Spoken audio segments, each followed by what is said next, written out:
Welcome to Penrose Learning, where we make understanding easy. You start by confirming what your carrier and phone support, and then act immediately. If your phone supports an ESIM plus a physical SIM, request a secondary line or ESIM profile from the carrier. If not, pick a reputable VoIP provider. Once you have credentials, install the carrier ESIM profile or the VoIP app on the device and sign in. Make sure to keep account info ready. This first action creates the second number you can use alongside your primary line. Next, provision that second number by following the provider's activation flow. This is the complex middle step where attention matters. If you ordered an ESIM from your carrier, scan the QR code and complete the activation in Settings.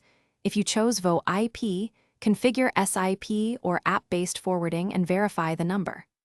Once done, assign which number handles cellular calls versus data, and label each line so you never mix them up. This step ties the new identity into your device routing. Finish by testing everything thoroughly. Call and text both numbers, switch default line for calls and for mobile data, and ensure apps use the intended number. If MMS or verification messages fail, make sure the proper default line is set in each app and that data is active on the correct profile.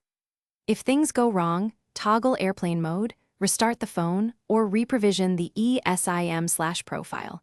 If persistent, contact the carrier or VoIP support and provide activation log.